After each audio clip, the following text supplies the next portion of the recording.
اور روح اس کے اندر ڈالا گیا تو کتے کا جسم ایک ہے، اس میں ایک کتے کی جان ہے، دوسری اس شرابی کی جان ہوئی تو قالب ایک ہے، دو روح کو برداشت نہیں کر سکے گا۔ 60 کے بلب کے اندر اگر 100 کا پاور آئے گا تو لوس ہو جائے گا۔ ایک جوتے کو میں 2 پاؤں ڈالیں گے تو جوتا ٹوٹ جائے گا، ایک پیران 2 ملوں کو پہناؤ گے تو وہ چھین دیں گے اس کو، وہ باقی نہیں رہے گا۔ تیسرے نمبر کی بات یہ ہے سمجھیں کہ اس ہاتھ نے شراب کا گلاس پکڑا، اس منہ نے مزہ لیا، اس پیٹ نے اس کو جگہ دی، مرنے کے بعد اس کا روح کتے کے پیٹ میں گیا اور لاٹھی لگی کتے کو، عیش کیا اس جسم نے، یہ خدا کے عدالت کے بھی خلاف ہے۔ اس وجہ سے نظریہ جو ہے وہ وہی ہے جو انبیاء علیہ السلام نے پیدا کیا، فرمایا کہ جزا اور سزا حق ہے۔ دنیا کے اندر 2 قسم کے آدمی ہیں، ایک وہ آدمی جن کو جزا اور سزا پر ایمان نہیں، ایک وہ آدمی جن کا جزا اور سزا پر ایمان ہے۔ دنیا کی تاریخ کو دیکھو کہ وہ لوگ جن کا آخرت پر ایمان ہے، جزا اور سزا کے قائل ہیں، انہوں نے دنیا کو تکلیف نہیں دی ہے، دنیا کو مصیبت میں مبتلا انہوں نے کیا ہے جو جزا اور سزا آخرت اور قیامت کے قائل نہیں، جس کا نظریہ یہ ہے کہ جو کام کروں گا اس کی پوچھا مجھ سے کی جائے گی، اس پر نیکی یا سزا مجھے دی جائے گی، وہ ہر قدم احتیاط کے ساتھ رکھے گا۔ لیکن جس کا یہ نظریہ نہیں ہے، اس کو شراب پینے میں بھی دقت محسوس نہیں ہوگی، کسی کے قتل کرنے میں بھی تکلیف نہیں ہوگی، کسی کے مارنے میں بھی تکلیف کسی قسم کی نہیں ہوگی۔ آج جو دنیا کے اندر ظلم کر رہے ہیں یہ وہی لوگ ہیں جن کا جزا اور سزا پر ایمان کسی قسم کا نہیں ہے، بمباری کر رہے ہیں، قتل کر رہے ہیں، لوگوں کو مار رہے ہیں، یہ اس قسم کے آدمی ہیں۔ یہ کیا ہے کہو اس قسم کے آدمی ہے۔ باقی جو ملوں کو کہا جاتا ہے کہ یہ دہشت گرد ہیں، یہ بیچارہ کچھ بھی نہیں، تم جو دہشت گرد ہو اس کو زمین سے ہٹانا چاہتے ہیں، بس ان کا نظریہ یہ ہے کہ دہشت گردی ختم ہو، تمہارا وجود ختم ہوگا تو دنیا امن میں ہوگی، دنیا انصاف میں ہوگی۔ بہرحال یہ دن کب آئے گا سمجھ جزا اور سزا کا؟ تو رسول اللہ صلی اللہ علیہ وسلم نے تو فرمایا مل مسئول عنہا بے عالم من السائل۔ تو جبرائیل نے کہا وما اشراتها، ہمیں ایسی نشانیاں بتائی جائیں جن نشانیوں کو معلوم کرنے کے بعد ہمیں یہ خبر پڑ جائے کہ یہ دنیا بیمار ہے، تندرست نہیں ہے، ابھی مرنے والی ہے۔ کیونکہ قیامت نام ہے اس عالم کے موت کا، موت اس چیز پر آتا ہے جو پہلے پہلے بیمار ہو، جو پہلے پہلے کیا ہو کہو بیمار ہو، اس پر موت آتا ہے۔ تو ہمیں کیا پتا کہ جس دنیا کے اندر ہم رہتے ہیں یہ دنیا تندرست اور ٹھیک ٹھاک ہے یا یہ دنیا بیمار ہے، اس کی علامتیں اور نشانی کیا ہیں؟ تو اللہ کے رسول نے نشانیاں اس کی بتائی، بہت سی نشانیاں ہیں۔ انترد الامت و ربتہا وانتر الحفات العورات رعاء الشاء یتطاولون فی البنیان۔ دوسری حدیث میں ہے اذا اتخذ الفیء دولا والامانۃ مغنما والزکاۃ مغرما وتعلم لغیر الدین واطاع الرجل امرأتہ واقع امہ۔ فرمایا کہ پہلی نشانی یہ ہے کہ تمہارے اقتدار کے کرسی پر وہ لوگ ہوں گے جو سرکاری خزانے کو اپنی دولت سمجھ کر کے لوٹ لیں گے، جہاں خزانہ خرچ کرنا ہوگا عوام پر وہاں خرچ نہیں کریں گے۔ یہ علامت موجود ہے یا نہیں ہے بتاؤ؟ پاکستان کی تاریخ ہے کہ جو بھی جاتا ہے اس پر یہی مقدمہ ہوتا ہے کہ اس نے ملک کی دولت کو لوٹا ہے۔ لوٹنے والے کون ہوتے ہیں؟ کون ملک کے دولت کو لوٹنے والے، خزانوں کو خالی کرنے والے، ملک کو مقروض بنانے والے یہی ہوتے ہیں۔ لیکن جن کا جزا اور سزا پر ایمان تھا وہ اس بات سے ڈرتے تھے رجال اللہ تلہیہم تجارت ولا بیع عن ذکر اللہ، ان کو حکومت ملے یا تجارت کے مالک بن جائیں لیکن یہ چیزیں ان کو اللہ کے یاد سے غافل نہیں بناتی تھی۔ اقتدار کے کرسی پر آنے کے بعد بھی ایک پیسہ خیانت کا انہوں نے کبھی بھی نہیں کیا کہ سرکاری مال کے اندر خیانت کی جائے۔ عمر بن عبدالعزیز ہے، ایک بھوکا آدمی اس کے پاس آیا، اس نے کہا کہ میرے پاس آٹا کسی قسم کا نہیں ہے، تو سرکاری خزانے میں داخل ہوا لیکن اپنے ناک پر ہاتھ رکھ کر کے پھر داخل ہوا۔ آٹا آٹا جو ہے وہ تھیلی کے اندر ڈالا، اس مسکین کے حوالے کیا، جب سرکاری خزانے سے باہر نکلا تو ہاتھ کو ناک سے اٹھایا، لوگوں نے کہا امیر المومنین آپ سرکاری خزانے میں داخل ہوئے تو ناک پر ہاتھ کیوں رکھا؟ کہا اس خزانے کے اندر عنبر رکھا ہوا تھا جس کے سونگھنے کا مجھے حق نہیں تھا۔ یہ کیا تھی؟ کہو ان کے درمیان میں عدالت تھی، انصاف تھی، سرکاری خزانے کا یہ وقت تھی۔ آج وہ بات کسی قسم کی نہیں رہی۔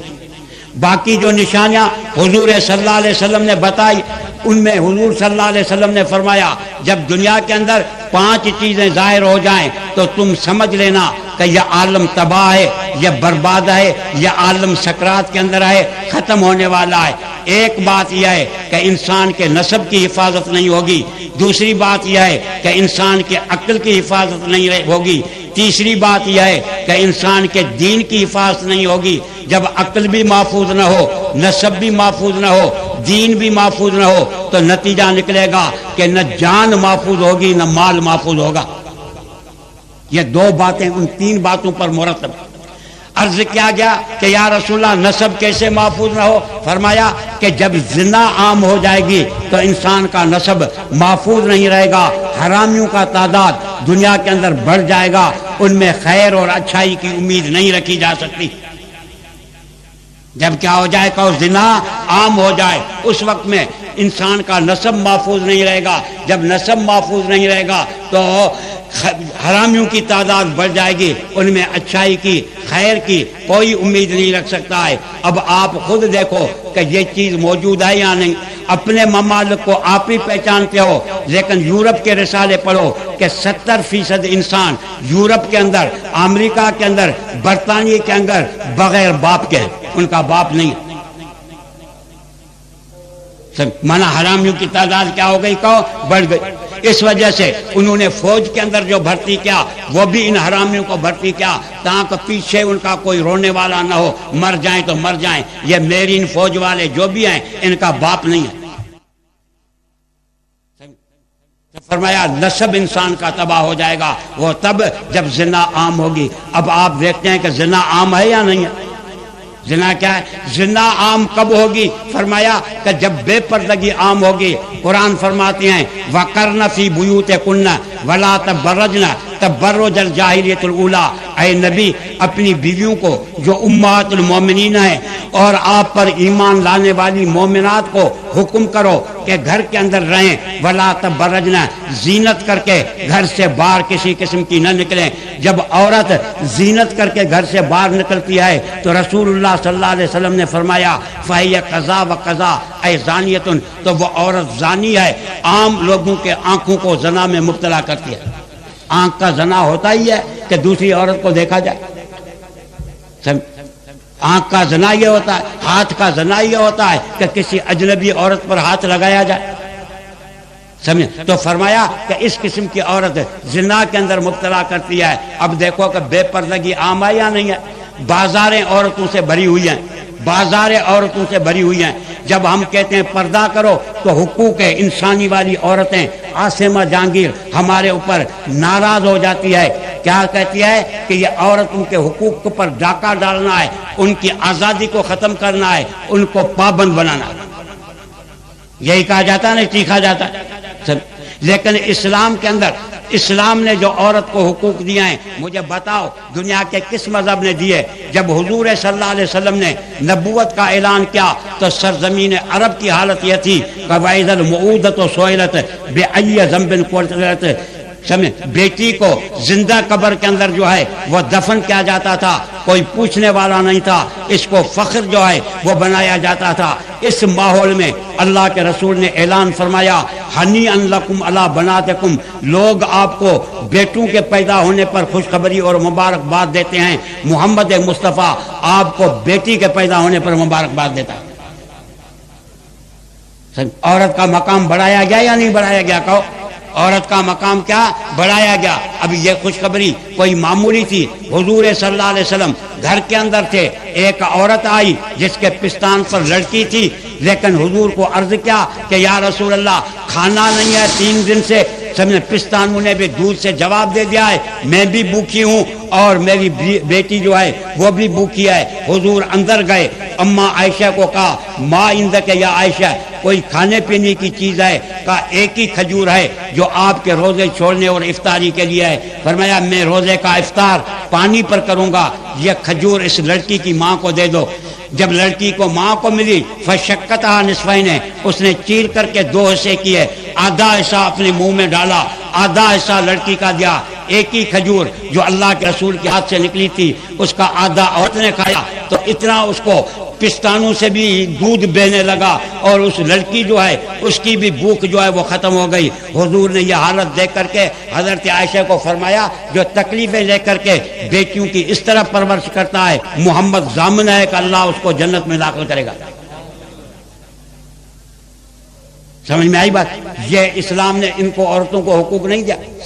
پھر تو بہت مسائل ہیں, لیکن جب جب یہ عورت بڑی ہو کر کے کسی بیٹے کو یا بیٹی کو پیدا کرتی ہے تو فرمایا گیا کہ اب جنت جو ہے وہ اس داڑھی کے اندر نہیں ہے, اس پگڑی کے اندر نہیں ہے. جنت کو اللہ نے ماں کے پاؤں کے نیچے رکھا ہے.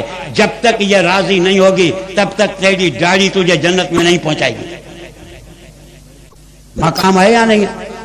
یہ اسلام نے دیا تھا. آج کیا ہے کہ ہمیں آزادی ہو, آزادی کے بعد تم نے عورتوں کو حقوق کیا دیا ہے؟ حقوق یہ دیا کہ عورت کو ایڈورٹائز کی چیز بنا دی. بازار پوری میں دیکھو کہ چائے کی ایڈورٹائز کرنے والی, بوتل کی کرنے والی, شادی کرنے والی, بلیٹ کی ایڈورٹائز کرنے والی عورت ہی عورت ہوتی. ہر بورڈ پر اس کا فوٹو ہوتا, ہر بورڈ پر. جو چیز پاک دامن تھی, حیادار تھی, جس کی عزت اسلام نے کی تھی, اس کو تم نے بازار کے بکری کی چیز بنا دی. اس کی حیا اور شرم کو ختم کر دیا. نتیجہ کیا نکلا کہ جب بے پردگی عام ہو گئی تو زنا جو ہے وہ بھی عام ہو گئی. بے پردگی عام کب ہوگی؟ وظاہرت الکائنات والمعازف. فرمایا جب گانے بجانے کی رنڈیاں اور گانے بجانے کے اوزار کثرت سے ہو جائیں گے. آج آپ دیکھو کہ جو بوڑھے آپ کے اندر ہیں ان کے گھروں کے اندر پرانے زمانے کے اندر کوئی گانے والی آتی تھی تو اس کو ہم کہتے تھے کنجری ہمارے گاؤں میں آئی ہے.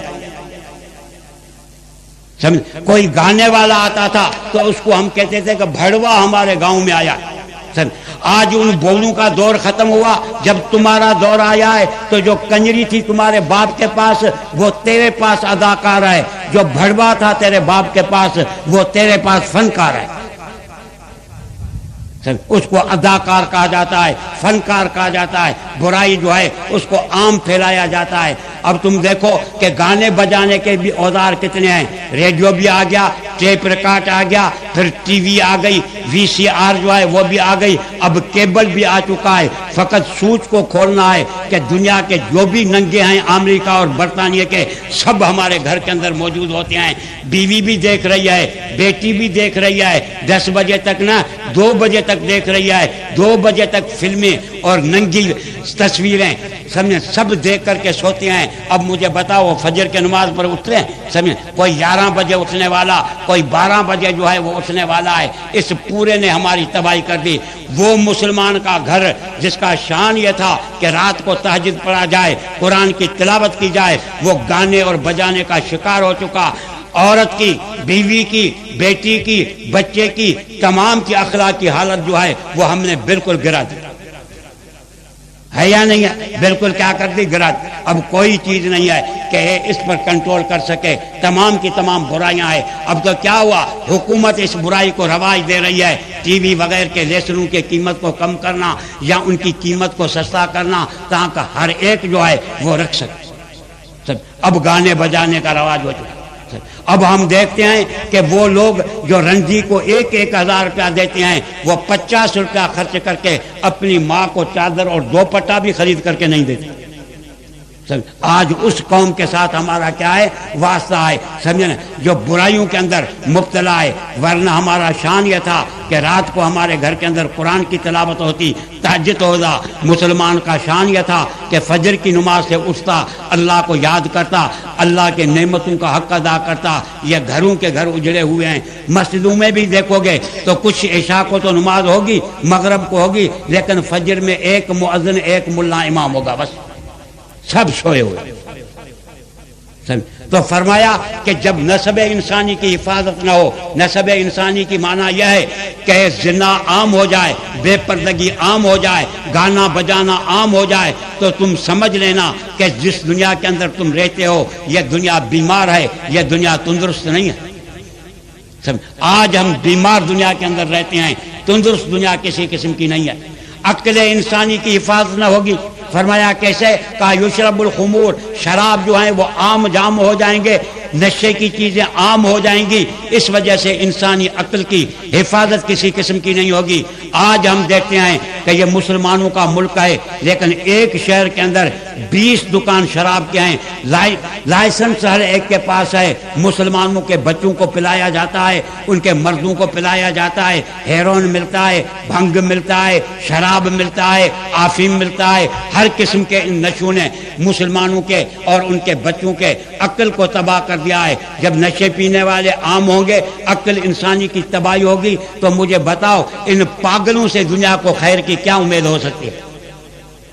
آج شراب پینا فخر کی بات ہے، سمجھے؟ ویسے اسمبلی کا ممبر بھی نہیں بن سکتا، ملک کا گورنر بھی نہیں بن سکتا، اس وجہ سے فخر کے ساتھ یہ چیزیں جو ہیں وہ پی جاتی ہیں، حالانکہ یہ چیز وہ تھی جو انسانی عقل کو تباہ کرنے والی تھی۔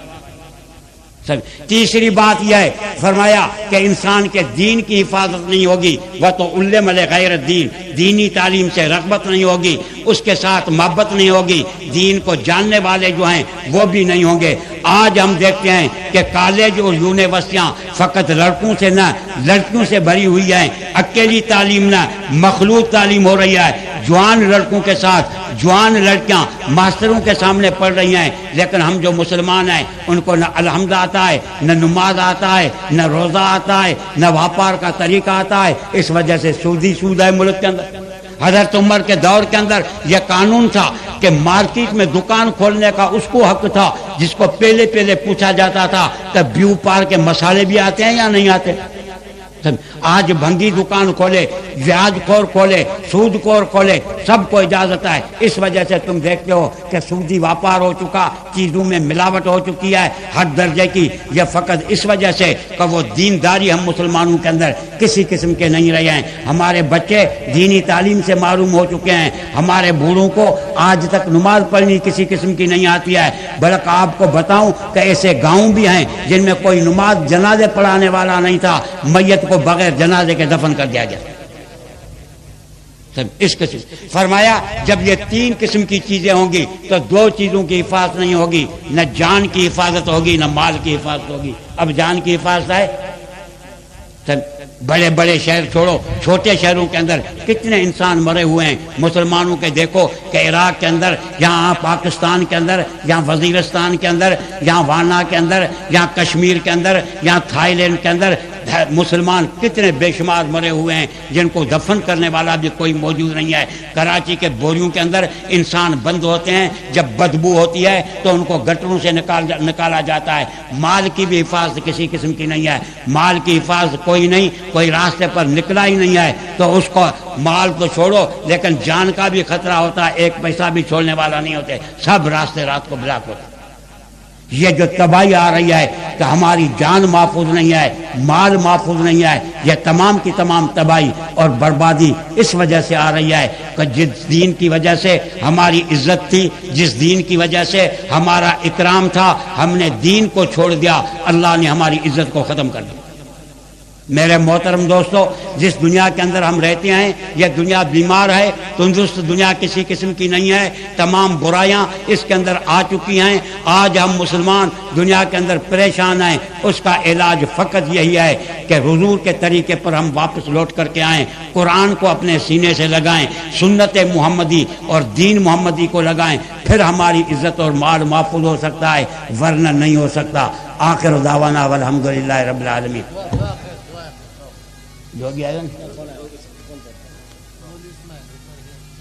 اللهم لا تدع لنا في مقامنا هذا ذنبا الا غفرته ولا هما الا فرجته ولا حاجة الا قضيتها ويسرتها فيسر امورنا واشرح صدورنا ونور قلوبنا واختم بالصالحات اعمالنا وتوفنا مسلمین۔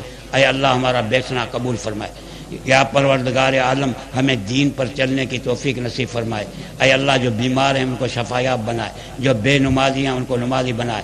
اے اللہ ان مسلمانوں کے بچوں کو اور بچوں کو دین کا عالم اور حافظ بنائے۔ اے اللہ ہمارے گھر کے اندر آپ کا ذکر قرآن کریم کی تلاوت جاری فرمائے۔ اے اللہ اس بے دینی کے دور کے اندر ہمارے ایمان کو سلامت رکھ۔ اے اللہ مسلمانوں کو سلامت رکھ۔ پروردگار عالم فتنوں اور فسادوں سے ہمیں بچائے۔ وصلی اللہ تعالی علی خیر خلقہ محمد و آلہ و صحبہ اجمعین۔